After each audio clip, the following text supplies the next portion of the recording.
예수님께서 예루살렘의 멸망과 인자의 재림에 대해 경고를 하십니다.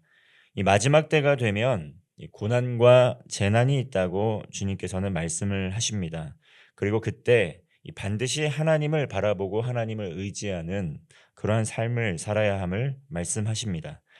이 말씀은 이 고난 중에 있는 성도들이 우리가 하나님 나라의 소망으로 살아가야 함을 말씀하고 있습니다. 불확실한 세상을 사는 우리들에게 이 하나님께서는 이 약속의 말씀을 주셨습니다. 그것은 무엇이냐면 반드시 심판의 날, 이 멸망의 때가 있고 그때 주님께서 반드시 다시 온다는 약속의 말씀입니다. 그런데 믿는 자들에게는 그 심판의 날이 아니라 구원의 날, 속량의 날이라는 것입니다. 그러므로 성도들은 어떤 어려움이 있더라도 이 하나님의 계획과 재림의 약속을 붙들고 이 믿음으로 살아가야 한다는 것입니다. 20절 말씀입니다. 너희가 예루살렘의 군대들에게 애워싸이는 것을 보거든 그 멸망이 가까운 줄을 알라. 이 예수님의 예언의 말씀은 이 역사적인 이 사실이었던 이 예루살렘 성전의 파괴를 예언하는 것입니다. 예루살렘 성전은 AD 70년에 로마 군대에 의해서 완전히 파괴되었습니다. 이 사건의 발달은 이 로마 총독이 66년에 이 성전에서 이 돈을 훔치면서 시작이 됩니다. 이 때문에 유대인들이 이 로마의 반란을 일으킵니다. 이 결국 70년에 이 로마 군대가 유대의 반란을 진압하고 또 예루살렘 성전을 완전히 파괴하고 예루살렘을 황폐화 시켰습니다. 이 성전 파괴는 유대인들에게 이 보이는 소망이 사라지는 사건입니다. 모든 소망이 사라지는 날, 이 성전 파괴의 날이었다는 것이죠. 성전이 파괴될 때 이 성전을 파괴하는 로마 군대를 이 유대인들은 어떻게 생각하냐면 여호와께서 이 벌하시고 그들에게 큰 재앙을 일으켜 주실 것이라고 믿었지만 아무 일도 일어나지 않았습니다. 그러나 하나님께서는 이 성전 파괴를 그냥 지켜보셨던 것이 이 하나님의 능력이 없고 하나님의 손이 짧기 때문이 아니라 이 하나님께서는 더 큰 계획이 있으셨기 때문입니다. 우리는 어려운 시기에 이 두려움을 가질 수 있습니다. 눈에 보이는 이 가시적인 소망이 끊어지게 될 때 우리는 큰 두려움과 이 불안을 느낄 수밖에 없습니다. 건강하고 또 재정이 넉넉하고 또 가정이 평안하고 자녀들이 잘 성장하고 우리 생업의 현장에 정말 아무런 문제가 없을 때에는 어떠한 어려움도 느끼지 못하고 감사함을 고백하며 살 수 있지만 이 모든 것이 조금씩 어그러지기 시작할 때 우리는 큰 두려움을 느끼고 이 깊은 불안감 속에서 살게 된다는 것입니다. 예수님께서는 이 예루살렘의 멸망의 때 또 혼란의 때에 이런 일들을 경험하게 될 것이라는 겁니다. 성도들에게 더 큰 환난과 이 시련의 때가 반드시 믿음으로 인한 시련의 때가 있다라는 것이죠. 그때가 될 때 이 성도들 혼란 속에서 흔들리지 말고 이 하나님의 계획에 대한 이 약속의 말씀, 믿음과 확신을 가지고 살아야 함을 격려하고 있습니다. 우리들의 믿음이 정말 우리의 삶의 소망이 예수 그리스도의 말씀을 믿는 믿음 안에 있을 때 소망이 있습니다. 그럴 때 우리는 하나님께서 주시는 힘과 능력으로 살아갈 수 있습니다. 이 하나님께서는 성경의 말씀을 통해 이 하나님 나라의 언약의 말씀, 이 소망의 말씀을 우리에게 주셨습니다. 그것은 바로 예수님께서 우리의 삶에 늘 동행하여 주시고 반드시 재림의 때에 오셔서 이 모든 것을 정의와 공의를 또 바로 세워 주시고 또 믿는 자들에게는 구원의 은혜를 주신다는 것입니다. 이 세상이 주는 기쁨, 이 세상이 주는 평안 영원한 것이 아닙니다. 잠시 잠깐의 것들이라는 것이죠. 특별히 예수님을 거부하고 이 하나님을 거부하고 이 죄의 종 노릇을 하는 분, 그리고 그 배후에서 그들을 유혹하고 실족해 하는 어둠의 권세가 있습니다. 그러나 주님께서는 이 성경에서 말씀하시는 것처럼 반드시 이 마지막 때에는 성경의 말씀, 이 모든 것이 이루어지는 징벌의 날, 곧 심판의 날이 있다고 말씀을 하십니다. 22절 말씀입니다. 이 날들은 기록된 모든 것을 이루는 징벌의 날이니라. 주님께서는 반드시 환난의 때, 또 모든 말씀이 성취되는 징벌의 때가 있다고 말씀을 하십니다.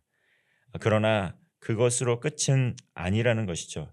예수님의 예언의 말씀은 직접적으로는 이 로마 군대에 의해서 이 성전 파괴의 사건을 그리면서 예언을 한 것이지만, 그것이 그 당시에 이 AD 70년에만 해당되는 것이 아니라 이 오늘날까지도 예수님의 그 마지막 때에 대한 이 심판의 말씀, 이 종말의 말씀은 유보되고 있습니다. 우리에게까지 해당되는 말씀이라는 것입니다.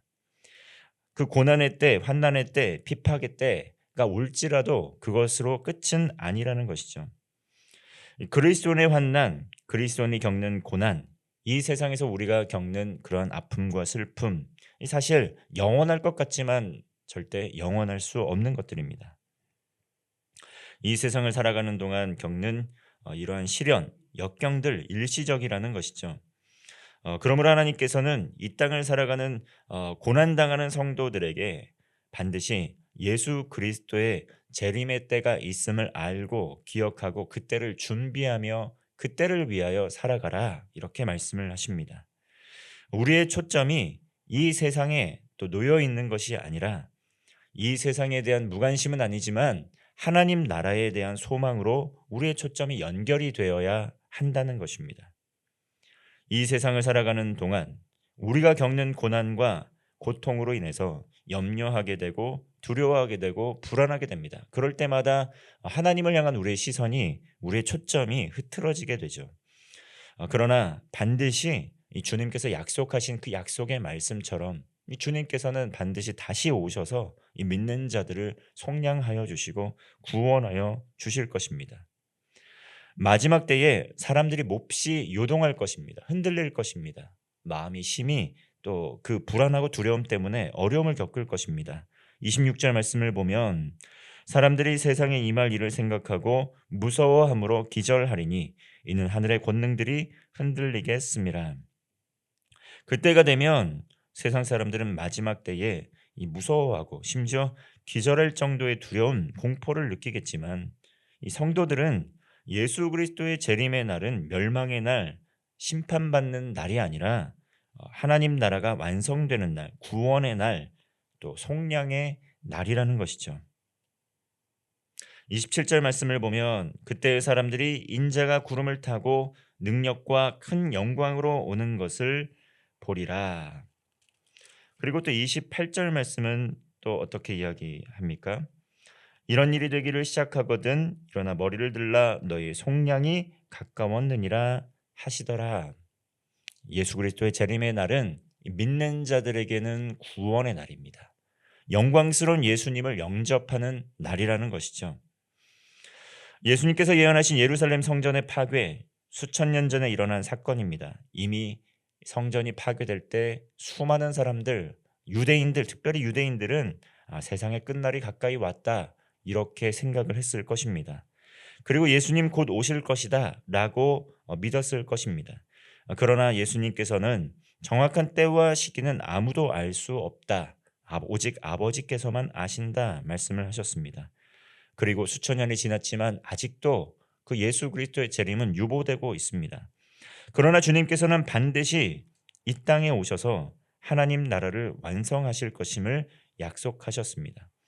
그리고 그날이 오면 믿는 자들이 이 땅에 완성된 하나님 나라에서 구원을 누리고 기쁨을 누리게 될 것임을 약속하셨습니다. 그러므로 사랑하는 성도 여러분, 우리는 현재 우리가 겪고 있는 이러한 고난, 이것이 영원한 것이 아니라 잠시 잠깐의 고난임을 꼭 기억해야 됩니다. 그리고 이 땅에서의 삶도, 이 세상에서의 겪는 고난도 지나가는 것이라는 것이죠. 그러나 그리스도인에게는 영원한 하나님 나라의 소망이 있습니다. 이 세상을 살아가는 그러한 삶의 이유와 목적이 허무하고 아무런 의미가 없는 것이 아니라 하나님 나라의 소망이 있므로 것입니다. 주님 다시 오시는 날에 온 성도들은 부활의 몸으로 다시 살아나게 될 것입니다. 그러므로 어떤 어려움이 있을지라도 매일의 삶에서 주님을 바라보고 또 구원의 확신과 하나님 나라의 소망을 가지고 가정에서, 교회에서, 또 일터에서, 삶의 현장에서 하나님의 영광을 위하여 복된 기쁨으로 사는 성도가 되시기를 바랍니다. 경제적으로나 정치적으로나 매우 혼란한 중에 있습니다. 이 상황 속에서 우리는 위기를 느끼고 있습니다. 전 세계적으로는 지진이 일어나기도 하고 또 우리의 삶의 현장에서 가까운 곳에서 이 재난과 재앙에 가까운 일들이 곳곳에서 일어나고 있습니다. 주의 재림이 수천 년 동안 지연되고 있고 여전히 예수님께서 마지막 때의 징조들이 우리의 삶에서 펼쳐지고 있지만 이 주님께서 언제 오실지는 알 수가 없습니다. 그러나 약속하신 말씀처럼 반드시 오신다는 것을, 그러한 약속의 말씀을 믿음으로 우리는 말씀으로 깨어 있어야 됩니다. 그리고 주님의 말씀을 붙들고 깨어 기도해야 합니다.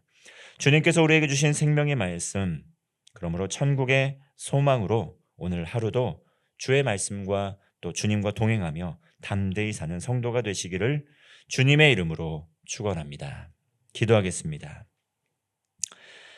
주님, 세상이 혼란한 중에 있습니다. 나라가 나라를 대적하고 전쟁으로 인해 무고한 수많은 사람들이 고통받고 또 생을 마감하고 있습니다. 주님, 아직도 주님의 복음을 거부하는 이들 눈과 귀와 마음의 문을 열어주시고 불쌍히 여겨주셔서 죄의 길에서 돌이킴으로 말미암아 구원하여 주옵소서.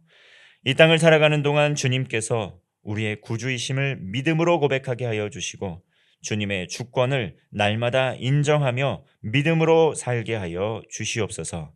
하나님 나라의 소망으로 주님의 재림을 고대하고 준비하며 믿음으로 살아가게 하여 주시고 우리의 삶의 모든 정욕들, 또 이생의 자랑들 주의 십자가에 못 박게 하여 주시고 예수 그리스도의 재림을 준비하는 신실한 청지기의 삶 살게 하여 주옵소서. 오늘 하루도 주님께 시선을 두고 주님을 바라봅니다. 교회와 가정, 일터와 생업의 현장, 나라와 민족 모든 것을 주님 손에 맡겨드립니다. 우리는 무능하고 연약하오니 주님, 우리 모든 기도와 간구 제목에 또 응답하여 주시고 회복시켜 주시고 도와주시옵소서. 어디에 있든지 무엇을 하든지 주님의 복음을 증거하며 오늘 하루도 신실하게 믿음으로 살아가며 승리하게 하여 주옵소서. 예수님의 이름으로 기도하옵나이다. 아멘.